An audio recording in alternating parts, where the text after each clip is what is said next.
पंकज बोध दिवाकरं प्रतिदिनं प्रणमामि दिनेश्वरं प्रतिदिनं प्रणमामि दिनेश्वरम्।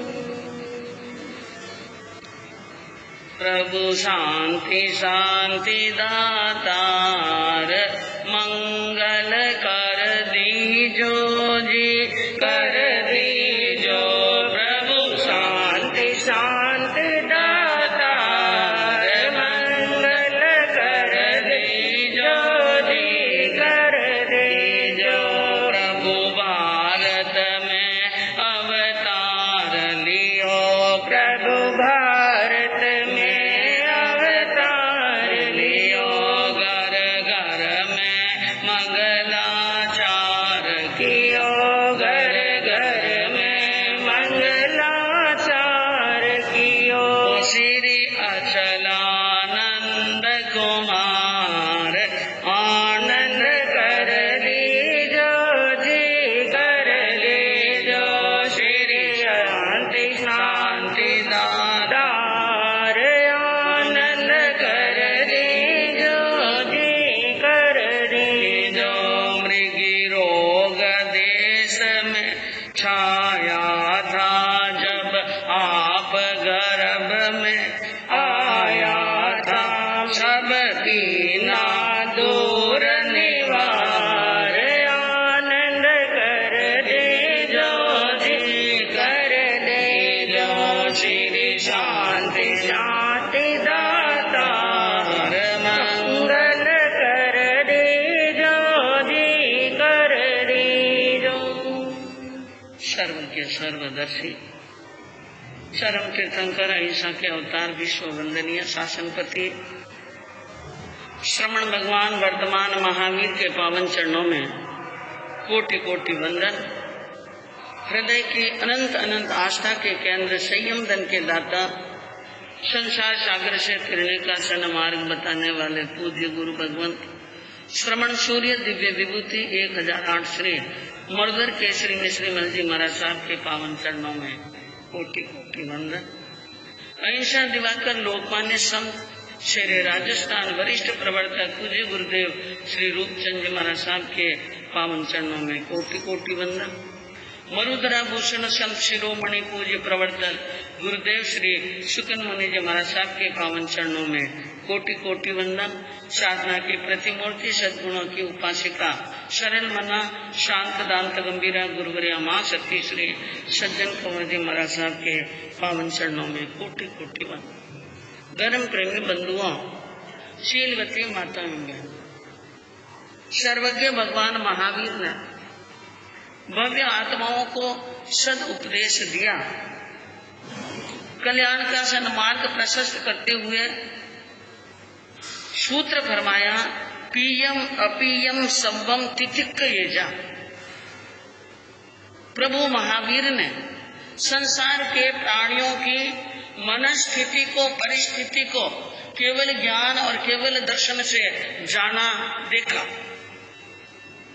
और जानकर देखकर प्रभु ने संसार की विविधता और विचित्रता के ऊपर विचार किया। संसार में कई प्राणी हैं, अनंत प्राणी हैं, अलग अलग योनियों में अलग अलग गतियों में तरह तरह के जीव के रूप में उत्पन्न शरीरों के धारण करने वाले प्राणी हैं। कई मनुष्य हैं, तिर्यंच हैं, नारकी के जीव हैं, देवता हैं। भगवान ने देखा सभी जीव एक जैसे सुख का अनुभव नहीं करते। विचित्रता है, कोई सुखी है और कोई दुखी, और सुख भी कई प्रकार के हैं और दुख भी कई प्रकार के हैं। तो कहीं सुख ज्यादा है, कहीं सुख कम है, कहीं बिल्कुल भी नहीं है, कहीं दुख ज्यादा है, तरह तरह के कहीं दुख कम है। भगवान ने देखा जीव आत्मा को दुख ज्यादा है और सुख कम। विविध प्रकार के मनुष्यों को देखकर मनुष्यों में भी सभी मनुष्य एक जैसे सुखी नहीं हैं और उन दुख से घबराकर, दुखों से, पीड़ा से, संताप से, संकट से घबराकर मनुष्य अपने विचारधारा में कई प्रकार से ऐसी विचारधारा में पड़ जाता है कि आर्त ध्यान, रौद्र ध्यान में पढ़कर कर्मों का और उल्टा क्या कर लेता है, बंधन कर लेता है। कल आपके सामने वर्णन चला था, हर जीव सुख चाहता है। हर जीव आत्मा को क्या चाहिए, सुख चाहिए, लेकिन सुख चाहते हैं, मिलता सुख कम है, दुख क्या मिलता है, ज्यादा मिलता है। और जब ज्यादा दुखी आत्मा होती है, ज्यादा दुख होता है, संताप और परिताप होता है, कई बार धर्म से भ्रष्ट भी हो जाता है, कई बार अपने धर्म से भ्रष्ट हो जाता है, श्रद्धा से भ्रष्ट हो जाता है, और कई बार ऐसी परिस्थितियां से गुजरे हुए मनुष्य और श्रावकों को हमने देखा। बाबू जी पहला धर्म ध्यान खूब करता, पहला धर्म ध्यान खूब करता, समायिक भी करता, पचकान त्याग भी करता, लेकिन दुख आ गया जीवन में, एक के ऊपर एक, एक के ऊपर एक, एक के ऊपर एक, इतने दुख आए, इतने दुख आए कि धर्म के प्रति श्रद्धा रही नहीं, समायिक नहीं करते, माला फेरने की इच्छा होती नहीं, स्वाध्याय करने की इच्छा होती नहीं है, क्योंकि इनके करने से भी कुछ फल तो प्राप्त होता नहीं है। अब उन आत्मा को कर्मों के जो कर्मों से जुड़ी आत्माएं हैं, पाप से जुड़ी आत्माएं, पूर्व जन्म के पाप का उदय चल रहा है, वो उदय काल अब इस समय उदय में आ गया है, तो उदय में आए हुए पापों को तो भोगना ही पड़ेगा। जो धर्म किया है उनका उदय काल आएगा, तब धर्म का फल मिलेगा, तब पुण्य का फल मिलेगा। पहले किए हुए पाप का उदय चल रहा है तो पाप का फल भोगना पड़ेगा। ऐसी स्थिति में मनुष्य जब कुछ अज्ञान अवस्था में होता है, प्रमाद अवस्था में होता है, तो कर्मों के ऊपर उनका ध्यान नहीं जाता है, उन पर उनका ध्यान जाता है धर्म पर, कि धर्म किया लेकिन धर्म का फल नहीं मिला। जो आत्मा ज्ञानी होती है वो सोच सकती है कि मैंने इस जन्म में अब जो धर्म किया है, लेकिन ये जो मुझे पाप उदय, यानी ये जो मेरे पीड़ा और जो भी संकट आ रहे हैं वो किस वजह से आ रहे हैं कि पहले जन्म के पाप। तो इतना तो विचार ज्ञानी को हो सकता है, लेकिन साधारण को नहीं हो सकता है। उनके लिए सूत्र बताया, प्रियम अप्रियम सबम तितिक्केजा। भगवान ने कहा प्रिय अप्रिय सभी बातों को स्वीकार करना सीखें। कर्मों के अनुसार आपके जीवन में कभी प्रिय होता है, कभी अप्रिय घटता है, कभी सुख आता है और कभी क्या आता है, दुख आता है। तो आप यानी भोक्ता, जो भोगने वाला है, कर्म भोगने वाला, उनके मन के अंदर तितिक्केजा, तितिक्केजा का मतलब इन दोनों स्थितियों परिस्थितियों को स्वीकार करने की भूमिका तैयार होनी चाहिए और स्वीकार करने का विधेयात्मक चिंतन होना चाहिए। विधेयात्मक चिंतन होना, जो भी स्थिति परिस्थिति है वो मेरे कर्मों के अनुसार है और मैं ही उन कर्मों का करता हूँ और मैं ही कर्मों का क्या हूँ, भोगता हूँ। भगवान महावीर का उपदेश कहता है कि कर्मों को और इन कर्मों की रेखा को मिटाने वाला कोई दूसरा नहीं है। जिसने रेखा खींची है, रेखा वही मिटाएगा। कर्म किसने बांधे हैं? हमने। तो कर्म तोड़ने का रेखा यूं नहीं मिटती है, या तो भुगतान करना पड़ेगा या फिर पुरुषार्थ करना पड़ेगा आत्मा का कि ज्ञान दर्शन चारित्र तप की आराधना करके कर्मों का क्या कर ले, नाश निर्जरा कर ले। दोनों में से अगर कोई भी मार्ग नहीं अपना रहे हैं तो हम और उल्टा कर्मों का क्या कर लेते हैं। तो क्या मनस्थिति बनानी चाहिए जब दुख आ जाए, जब परिस्थितियां प्रतिकूल हो, तो उन प्रतिकूल परिस्थिति में भी अनुकूलता ढूंढने का प्रयास करना चाहिए। प्रतिकूल में भी क्या करना, अनुकूलता ढूंढे। मान लो जैसे कोई व्यक्ति शतरस के रोज भोजन करता है और हमारे घर के अंदर शतरस के भोजन नहीं, लेकिन पेट भरे जितनी दाल रोटी तो मिलती है ना, दाल रोटी तो मिलती है, तो क्या सोचना चाहिए मनुष्य को, अरे भाई शतरस के भोजन न मिले तो न सही, पेट तो भर रहा है, अरे महंगे महंगे वस्त्र न मिले तो न सही, इस शर्म को, लाज को, शरीर को ढकने के लिए वस्त्र तो मिल रहे हैं, भिखारी की तरह खप्पर लेकर वारदात तो घूमना नहीं पड़ रहा है, या कहीं पर यानी चौराहे पर बैठकर भीख तो नहीं मांगनी पड़ रही है, उनसे तो कई गुना क्या है अच्छे। एक गुरु शिष्य थे, तीर्थ यात्रा करने के लिए गए, लंबी तीर्थ यात्रा करके महीने 6 महीने के बाद में वापिस आए, तो वापिस आए जहाँ उनका जो आश्रम यानी झोपड़ी थी, जो झोपड़ा बना हुआ था घास फूस का, उन्होंने शिष्य ने क्या देखा कि हमारे जाने के बाद में कोई आंधी बावल तूफान आया होगा जिसमें झोपड़ा की छत उड़ गई, थोड़ी बहुत अस्त व्यस्त हो गई, और ऐसी स्थिति देखी तो शिष्य को बड़ा गुस्सा आया। गुरु को कहा, गुरुदेव मुझे एक बात के ऊपर भगवान पर शंका होती है। शिष्य को कहा कि पूछा गुरु ने, किस बात? देखो हम 6 महीने के लिए भगवान की तीर्थ यात्रा करने के लिए दर्शन के लिए गए थे, और हमारे 6 महीने के बाद में लौट कर आने पर क्या देख रहे हैं कि झोंपड़ा अस्त व्यस्त हो गया, हवा के कारण इधर उधर से उड़ गया है और झोंपड़ा टूटे जैसी स्थिति में हो गया है। मुझे ये विचार आता है कि जो लोग भोगों में रत रहते हैं, जो लोग झूठ बोलते हैं, जो लोग चोरी करते हैं, और जो लोग संसार में तरह तरह के पाप करते हैं, उनके तो महल खड़े हैं, उनके क्या खड़े, पक्के महल खड़े हैं, रंग बिरंगे महल खड़े हैं, जाली जोरोका वाले महल खड़े हैं, और हम दिन रात जिस भगवान के नाम की माला फेरते हैं, उनका ही नाम लेते हैं, उन्हीं के दर्शन करते हैं, वो भगवान हमारे झोंपड़े की रक्षा नहीं कर सकता। तो मुझे शक होता है कि वाकई में भगवान हमारे रक्षक है या नहीं।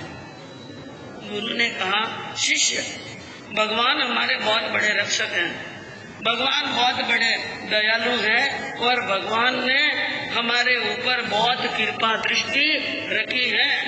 कैसे रखी है कि देव शिष्य, आंधी आई, तूफान आया, और ये घास फूस की झोंपड़ी, ये चाहे तो पूरी की पूरी उठ सकती थी, क्या हो सकती थी, पूरी की पूरी उड़ सकती थी, झोंपड़ी का नाम निशान मिट सकता था, लेकिन परमात्मा ने इतनी कृपा तो की है कि हमारी झोंपड़ी को यथावत रखा है।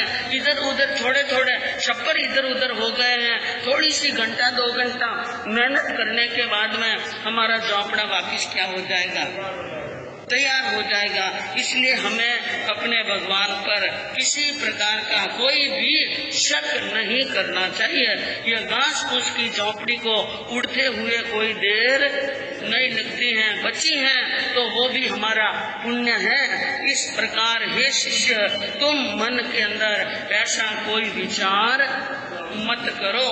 भगवान का यही उद्देश्य है कि जो मनुष्य जितना पुण्य, जितना भाग्य लेके आता है, उनके अनुसार उनको सुख और समृद्धि की प्राप्ति होती है। जितना पाप और जितना यानी अधर्म साथ में लेके आता है, उनको उन किए हुए का फल भोगना ही पड़ता है। बिना फल के भुगतान किए मनुष्य अपने जीवन के अंदर कभी सुख या दुख को भोग ही नहीं सकता। इसलिए कि विधेयात्मक चिंतन हमें क्या कहता है, सुख दुख की घड़ियों के अंदर परेशान होकर मनुष्य को यह सोचना चाहिए कि मैंने पूर्व जन्म में अशुभ किया है, उनका फल मैं भोग रहा हूँ, अब मुझे क्या करना है, अब मुझे क्या करना है। इसके लिए शास्त्रों की या संतों की शिक्षा की आवश्यकता नहीं पड़नी चाहिए।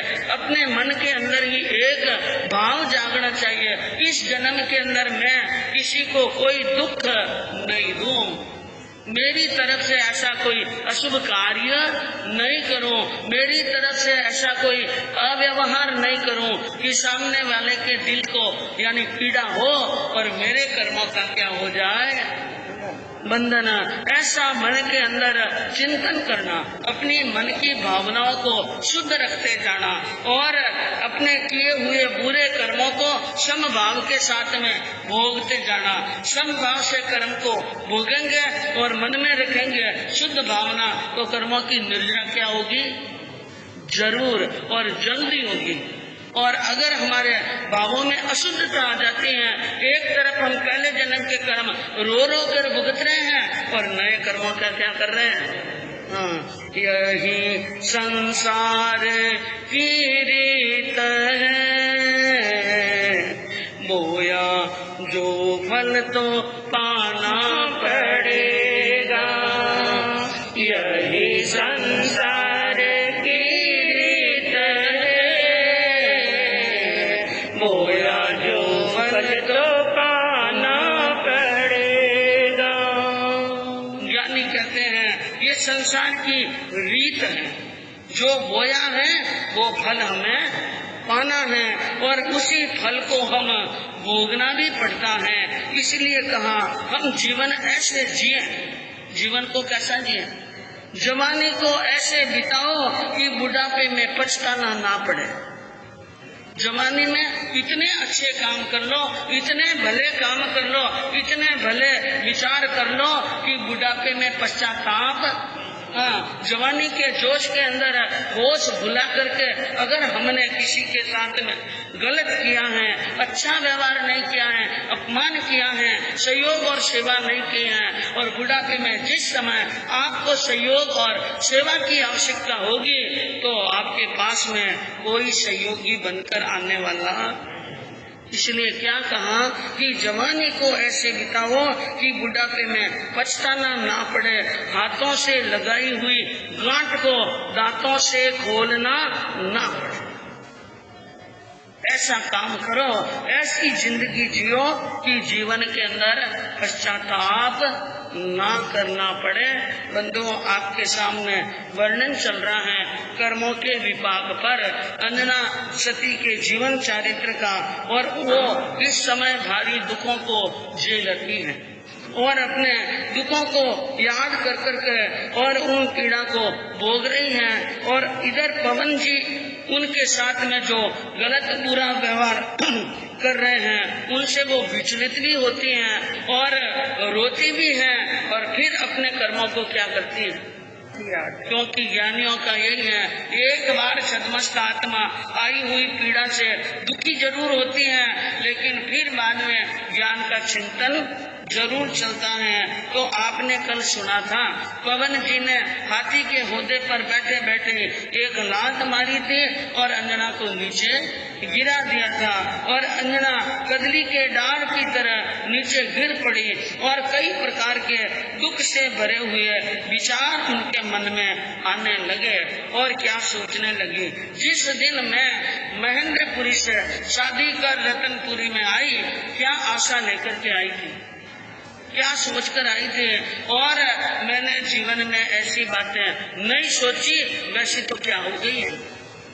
मैं तो आई आशा करके पिहू का दर्शन कर सूरे, हाथ जोड़ कर क्षमा मांग सो, शीश चरण बिच धर सूरे,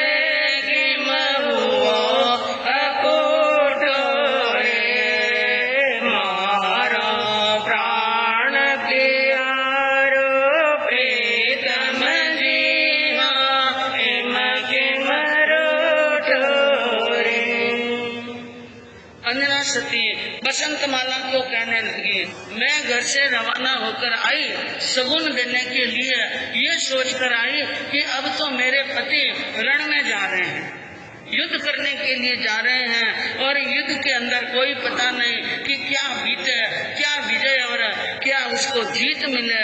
तो मैंने समझा हाथ जोड़कर एक बार माफी मांग लूं और उनके चरणों में सिर रख लूं और मेरा सारा यानी क्लेश खत्म हो जाए और अंजना के ऊपर पवन जी की कृपा दृष्टि बढ़ जाए। लेकिन ये तो और गलत क्या और गलत हुआ। इतने दिन तो महलों के भीतर ही अपमान को झेल रही थी, लेकिन आज सतरंगी सेना सामने खड़ी है, सरदार सामने खड़े हैं, उमराव सामने खड़े हैं, सेनापति सामने खड़े हैं, ओहदेदार सामने खड़े हैं, उनके सामने मेरे को क्या मार दी। हाँ, अरे सब लोग स्वामी मारे केने खूब खुआरे रे, इन सुआचो जहर दे कर मुझन क्यों नहीं मारे रे, कोई छायो बूंदो रे, मारो प्राण प्यारो प्रीतम दिया, किम किम रूठो रे। सब लोगों के सामने, सबके सामने मेरी बहुत यानी अपमान किया है, बेइज्जत किया है। और इन अपमान के सामने तो और ऐसा आपको मैं खारी लगती हूँ या इतना द्वेष है, इतनी घृणा है, तो जहर ही दे देते, मरने के लिए मारने के लिए जहर भेज देते तो भी कोई बात नहीं, मर जाती है। लेकिन अब ये जो अपयश और कुयश पूरी नगरी के अंदर एकदम प्रत्यक्ष रूप में आया है, उनको बर्दाश्त करना बहुत क्या हो रहा है, बड़ा मुश्किल है। रोती रोती सती अंजना पड़ी धरण मूर्छा। अंजना रोती रोती धरती पर गिर गई, मूर्छा आ गई, बेहोशी की स्थिति हो गई। और सती के पास में बैठी बसंत माला ने उनको हवा किया और पानी की झाड़ी से पानी को छिटका दिया। थोड़ी देर में सावचेत हुई और कहने लगी, उठो महल में चलो, यहाँ पर पड़े रहने से कोई मतलब नहीं है। समझा बुझाकर हाथ पकड़कर सहारा देकर अंजना सती को महल के अंदर लाती हैं, उनको सुखासन पर बिठाती हैं और उनकी साता पूछ रही हैं, आश्वासन दे रही हैं और धीरज बंधा रही हैं और सती मन के अंदर सोच कर रही हैं। और इधर बसंत माला ने कहा, आज का जो पवन जी का व्यवहार है वो बिल्कुल व्यवहार क्या था, बिल्कुल गलत था। अरे सोच सती अब करो मती, मूर्ख मिलियो पवनपति। हाँ, सोच सती अब करो मती, मूर्ख मिलियो पवनपति। भीतर पीतल ऊपर जोर, पति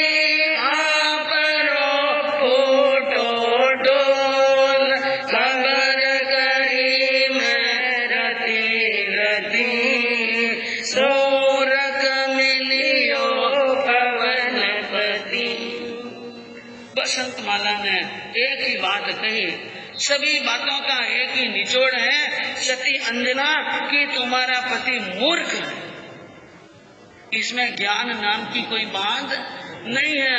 ये भले ही राजा का लड़का हो गया हो, ये बलवान है, सुंदर है और सब प्रकार से कलावान है, लेकिन इनमें बुद्धि नाम की कोई चीज नहीं है। और जो व्यक्ति बुद्धिहीन है, जो व्यक्ति मूर्ख है, उनसे हम अच्छी चीजों की आशा करें, यह बात ठीक नहीं है। मुझे यूं लग रहा है, भीतर पीतल ऊपर झोल, अंदर से तो पीतल है और ऊपर सोने का क्या चढ़ाया है, ऊपर सोने का जोड़ चढ़ाया हुआ है।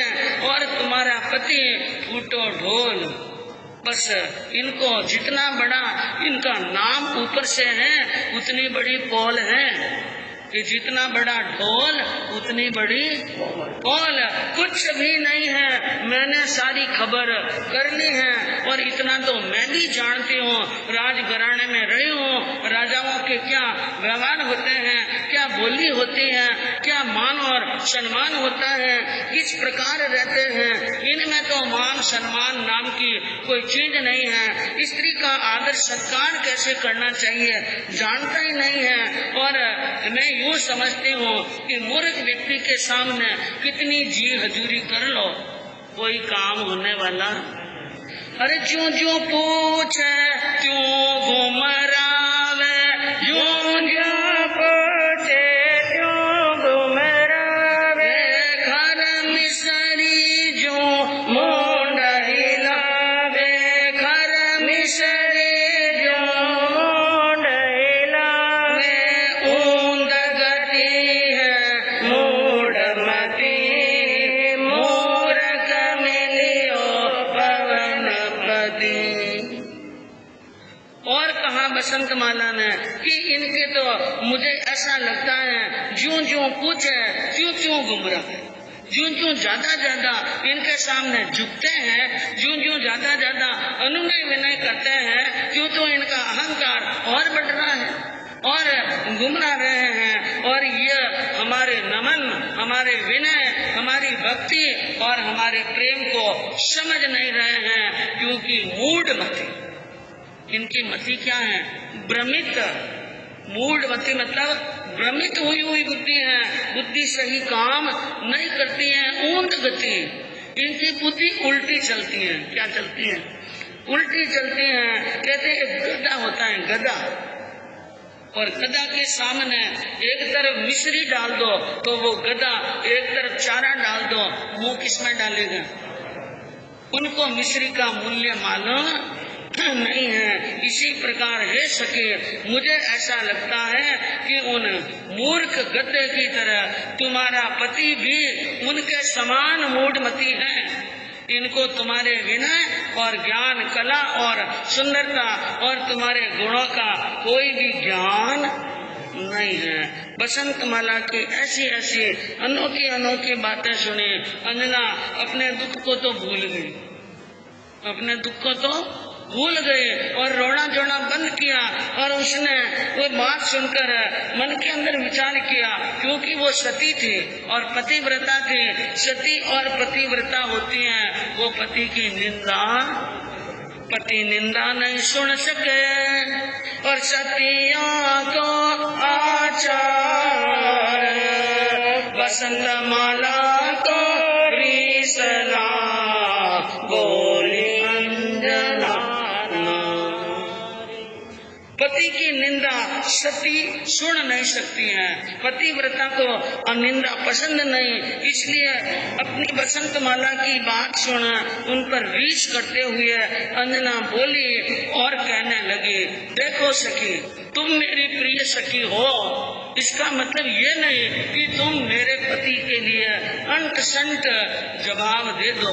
मैं ये बर्दाश्त करने वाली, हाँ, प्यू को ऐसे न बोल सहेली मारे, प्यू को ऐसे न बोल, प्यू मुझे प्राण आधार, सहेली मारे, प्यू को ऐसे न बोल। अंजना ने कहा, मैं तुम्हें प्रेम से कह रही हूँ, गुस्से में कह रही हूँ, तुम मेरे पति को ऐसा शब्द, मूर्ख और मूढ़मती ऐसा शब्द मत को। वो मूर्ख नहीं है, वो बहुत बड़े क्या है, ज्ञानी है, समझदार है और मेरे तो प्राणों के आधार हैं। मैं एक आश लेकर बैठी हूँ, नहीं तो मेरे प्राण कभी के निकल जाते। तो अंजना अपनी सखी को और क्या क्या बातें समझाती हैं, कैसे धैर्य को धारण करती हैं और पवन जी आगे क्या विचार करते हैं, सुनने सुनती।